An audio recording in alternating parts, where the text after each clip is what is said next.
Hi, it's Bumble. Welcome back to my channel.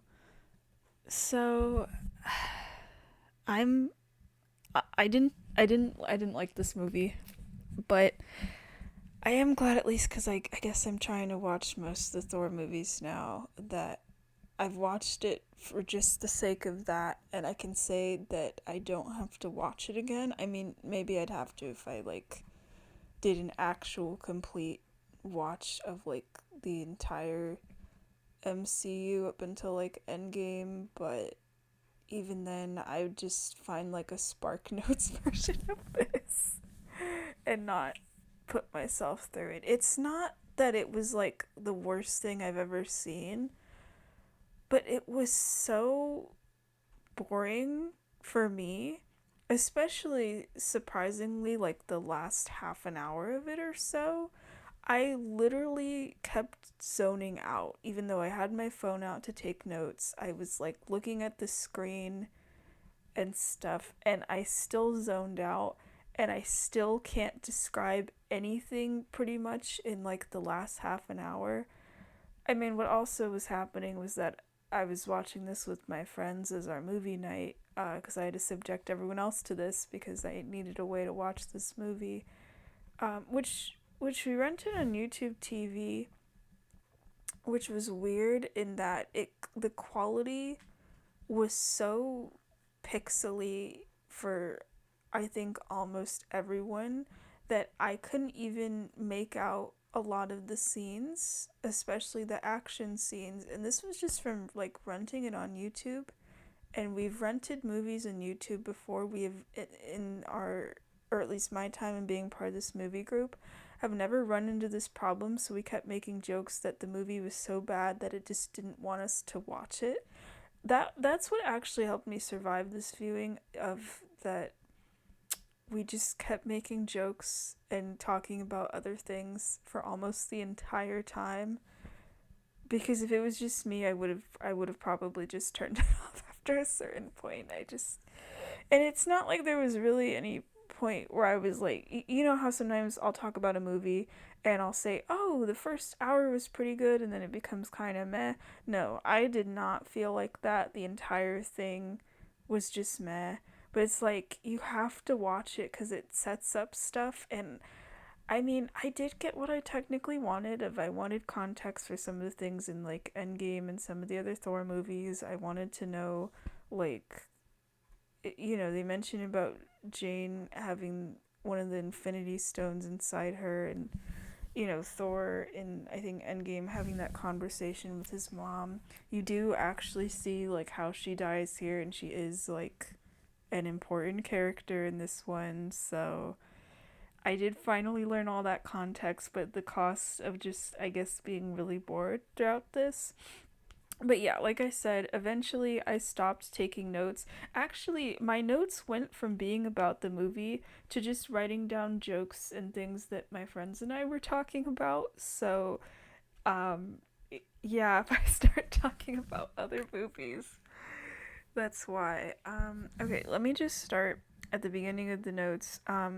There are a couple of scenes that I was okay, I'm fine with this. So I wrote some of those.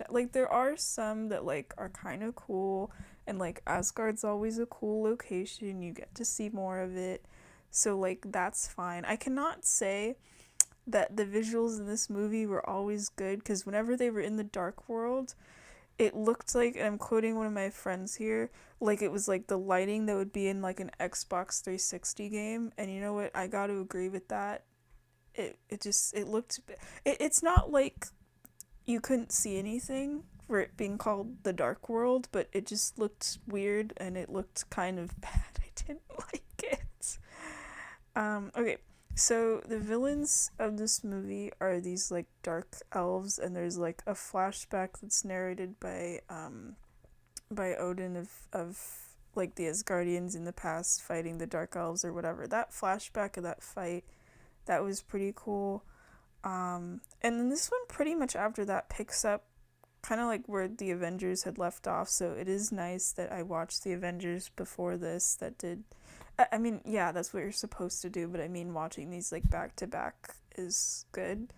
Um, where, Loki is successfully taken to Asgard and he's put in this dungeon, which is just like this jail that has like a magic barrier to keep you in the cell and whatever.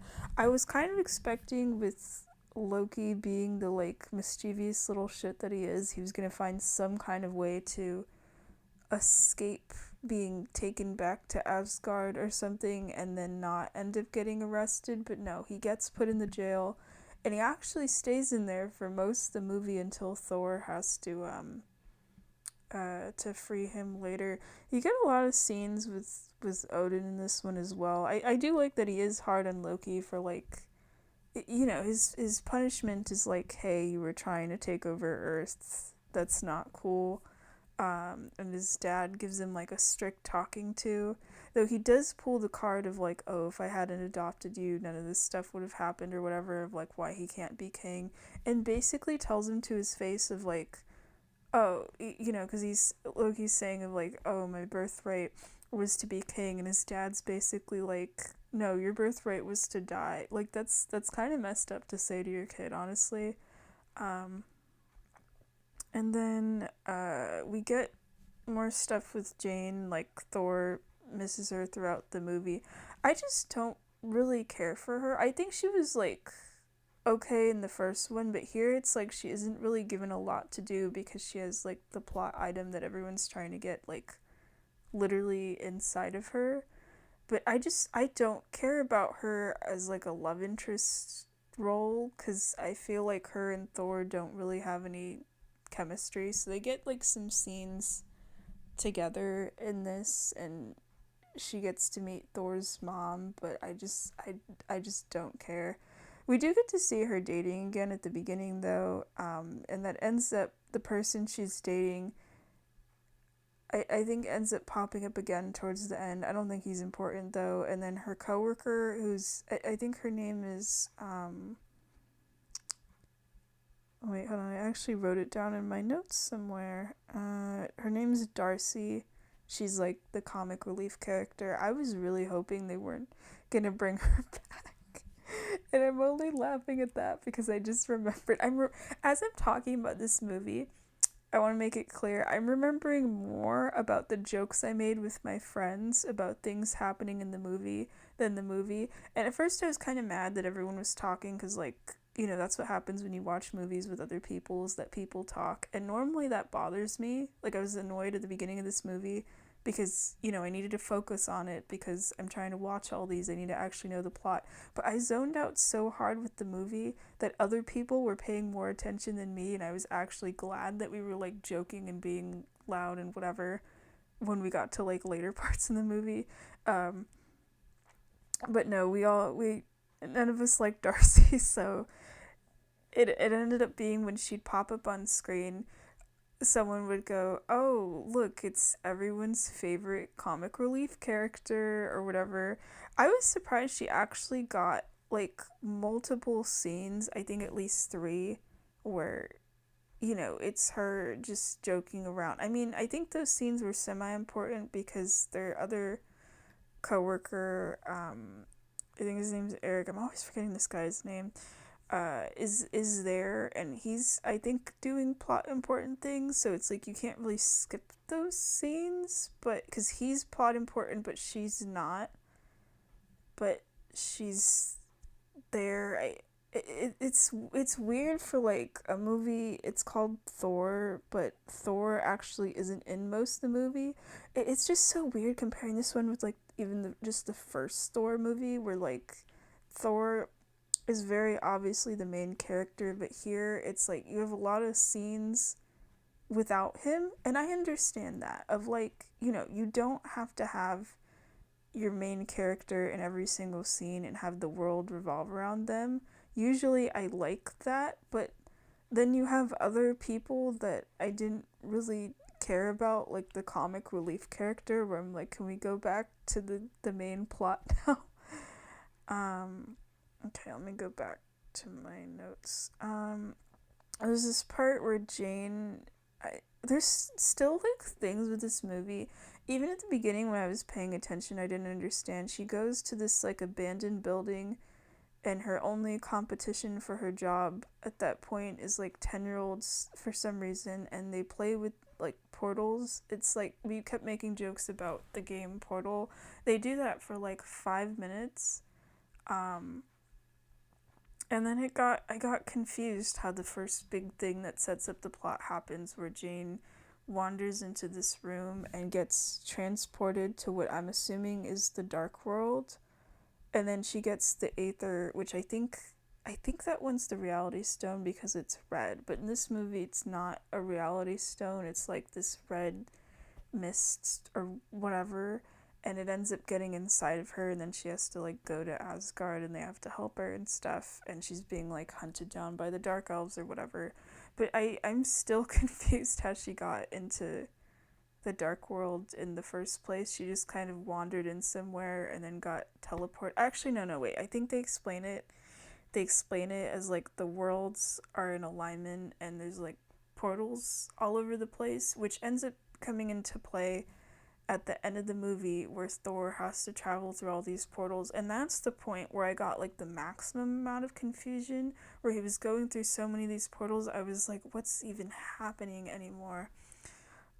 You know what the thing I did like with this movie was? I liked Loki. I feel like Tom Hiddleston carried this movie on his back through this character. It was like the so not every one of his scenes, but there were some of them that I actually did laugh a little, or that I was enjoying. And he does connect more with his brother Thor in this, which is kind of nice, like kind of setting up their. Actually, I don't remember what their relationship's like in the third movie, but here it's like they do kind of try to connect a little bit. So at least there's that for this movie. I think most of my notes are either about Loki or about jokes I made with my friends. Now that I think about it, like there's a couple scenes where he's talking to his parents. There's one where he talks to his mom actually when he's in jail. She's like visiting him as like a hologram, not hologram, but kind of like that. One of his illusion magic or whatever, where he's like pissed. I feel like it says a lot about like the parents, like Odin, and I think her name is it Frigga? I wrote it down somewhere in my notes. I thought it was Frigga. I might be wrong on that.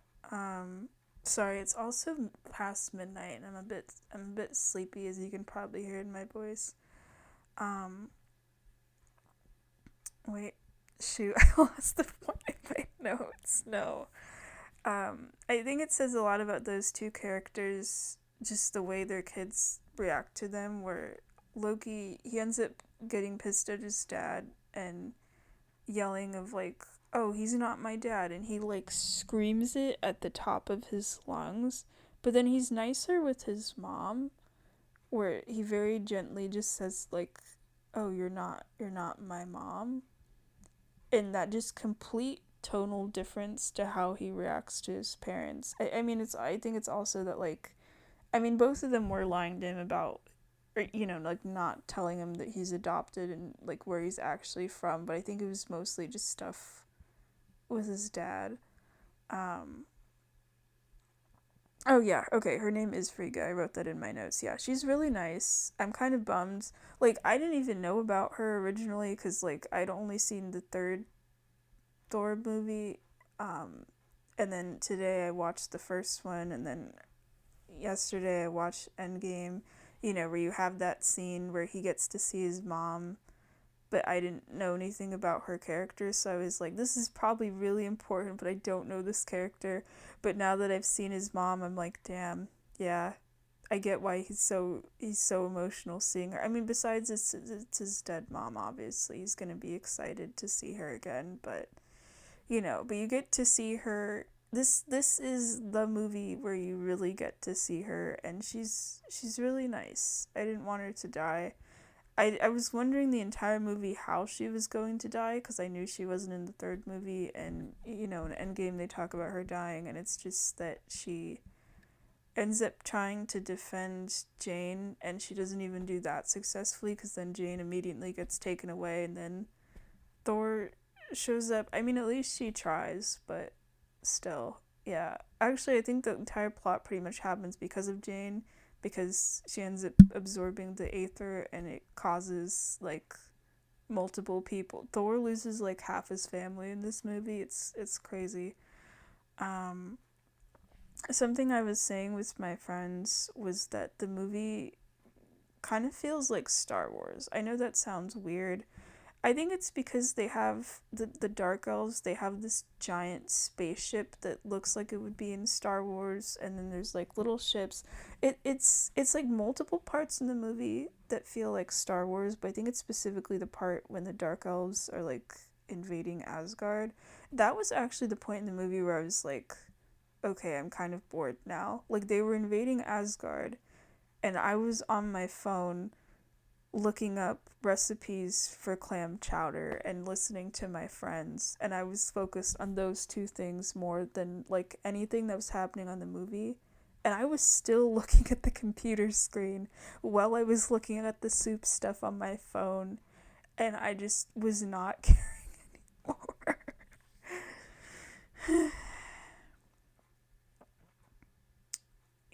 They have Loki. I know I was talking about like him and his mom.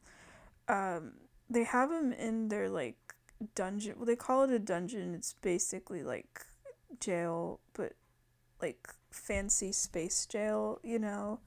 I know that he has to pay for his crimes. I know as soon as they if they let him out for like literally anything, he would probably just leave.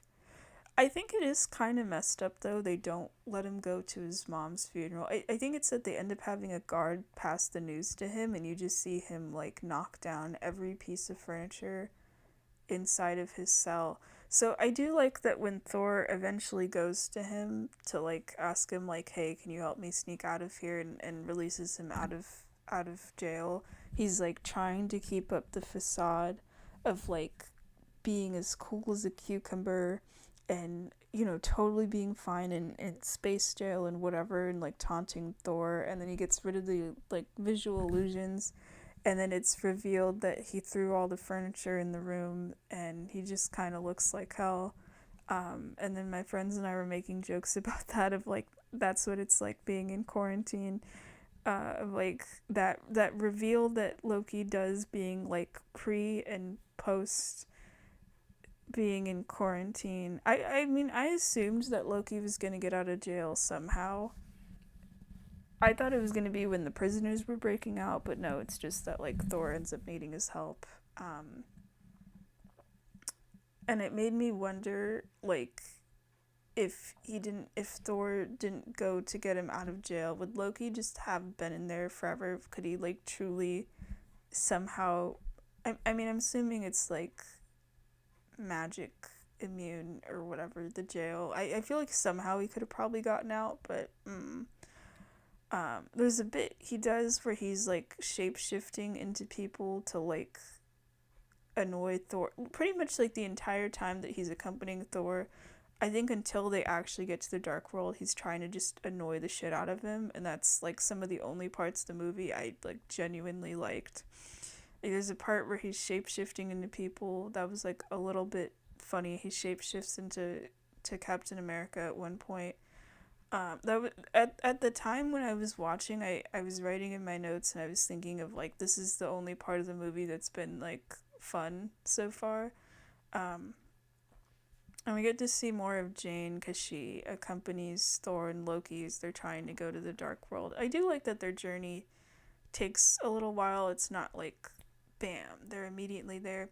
I don't really care about her, but I think the one thing I do like is she isn't afraid to stand up to like anyone, whether it's to Odin or I think the first time she meets Loki, she like slaps him because of what he does in New York, and he's not even mad at her about it.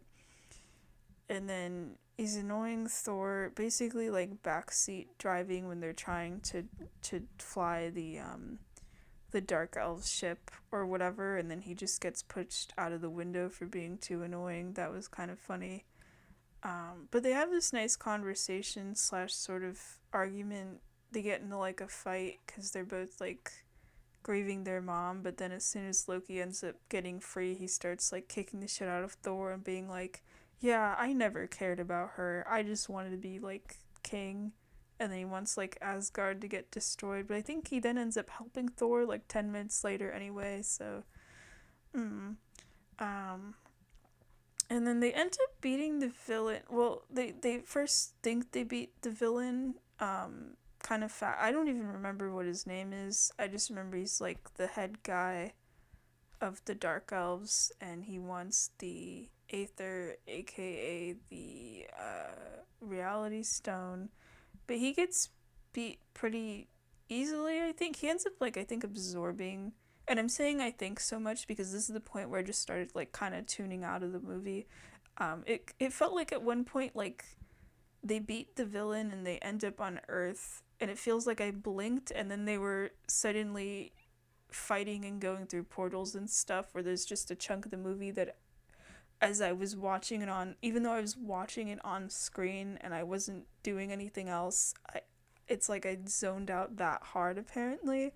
Um, but yeah, they beat the villain pretty fast, even after he absorbs the Aether. It wasn't really even a cool fight. And then Loki dies again, I think, from getting like stabbed or something. I'm assuming, and it's also because I don't really remember Thor Ragnarok. I'll probably remember more of it as I watch it. And I do remember that I liked it. I am excited to watch it again. I'm assuming Loki dying is going to be like a recurring thing, especially because that's like literally how Infinity War starts as well. But if it's like a gag at this point, like how Kenny keeps dying in South Park, that's pretty funny, actually. And then Jane ends up getting phone service in the dark world, but that's when it introduces, like, hey, they're near portals and stuff.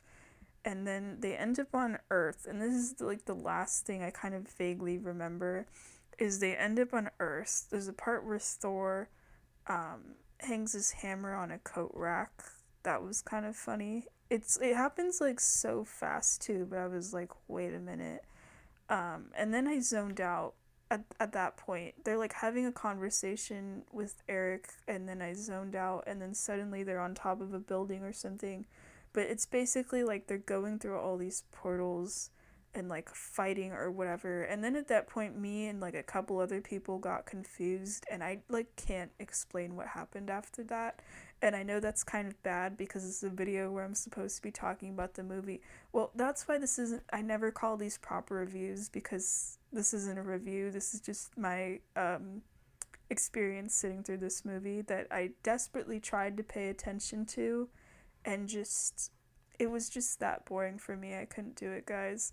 Like, I started writing notes, and the rest of my notes, I'll read them to you. I wrote about how there was a building they passed by. It kind of looked like a butt plug. Um, my friends and I, we started talking about the movie Hot Fuzz. Oh yeah, I watched Hot Fuzz. I've seen it before. That was fun. I didn't make a review of it though. I don't know. I didn't think of anything I wanted to say, but I really really like that movie. It's one of my favorite comedies. But we started talking about Hot Fuzz and like trivia about the movie, and that was more interesting than the movie. And one of my friends, they said I could quote them on this. Thor 2 is just 2016 Suicide Squad. And you know what? I agree on that. I don't really know how to explain that, but it feels right. Um, anyway, after they get through whatever it is they need to save the day, honestly, Thor has this conversation with Odin where he doesn't. I don't think he wants to actually rule Asgard, and he ends up leaving. And I don't know where Thor goes at that point, but then it reveals that it wasn't actually Odin on the throne, it was Loki, and I'm still confused about that because he died in the Dark Worlds, and then it's like, oh, he's actually fine, and he ended up becoming king. I get actually wait, I think that is part of the third movie. I'm like vaguely remembering about that. Um yeah. Okay. Anyway, then the post credits scene is some of the Asgardians. I think some of like Thor's friends. Oh yeah, they're in this movie. They have way less screen time. I don't really care about any of them, and I don't remember them in the third movie. I'm assuming at some point they're like going to die, or maybe they're like such minor characters that I'm gonna constantly forget they exist or something. Um, but yeah, there's a post credit scene of two of them, and because the next movie would be Guardians of the Galaxy for 2014, and they give the Aether um, to the collector guy from Guardians, and now that makes sense. Wait, no, hold on, because Guardians is about the Purple Stone, and that's the one they find from the collector. Damn it, now I'm confused.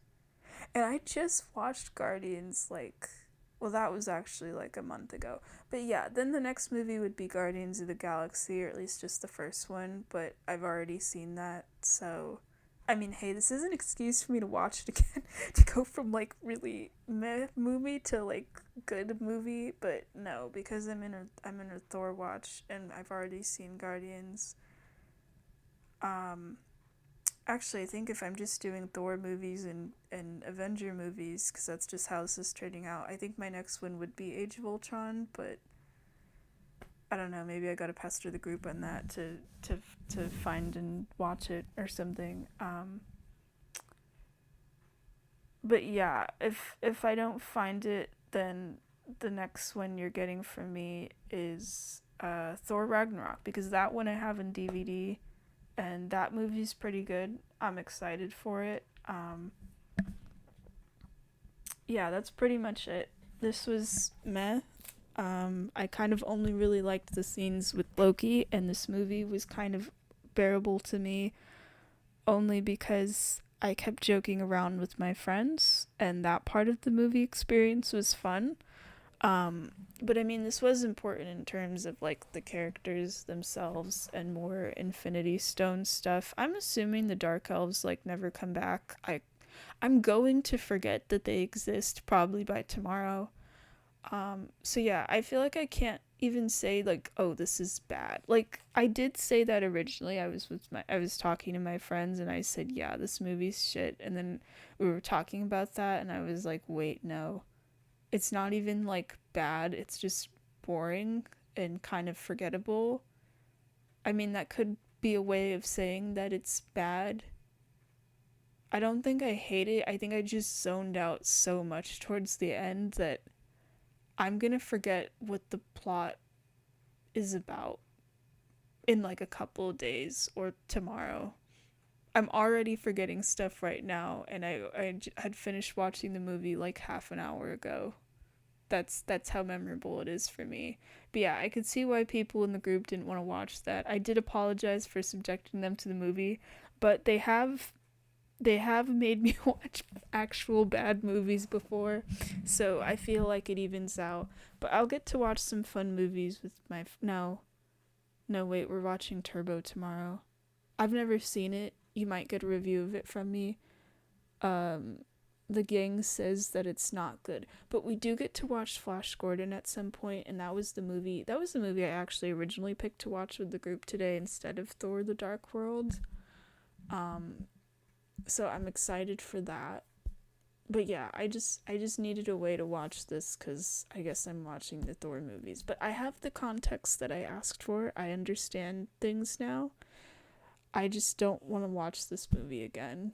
Um so yeah, I feel like I can only recommend it in the sense of like if you're trying to go through the MCU movies, it's like you I feel like you wouldn't even have to watch the whole thing. I'd say like just specific scenes. You can even have it at that. But like as a movie, if we forget about the existence of the MCU for a minute, it's very meh. I wouldn't really recommend it. Yeah, that's what's crazy because like the first Thor was actually pretty good, and I remember really liking Ragnarok. We'll see if it holds up. And then with this one, it's just meh. And apparently, according to my friends, the fourth one is like actually bad. So I don't know what the deal is with this series, but yeah, that's my thoughts on it. All right. Thanks for watching. Bye bye.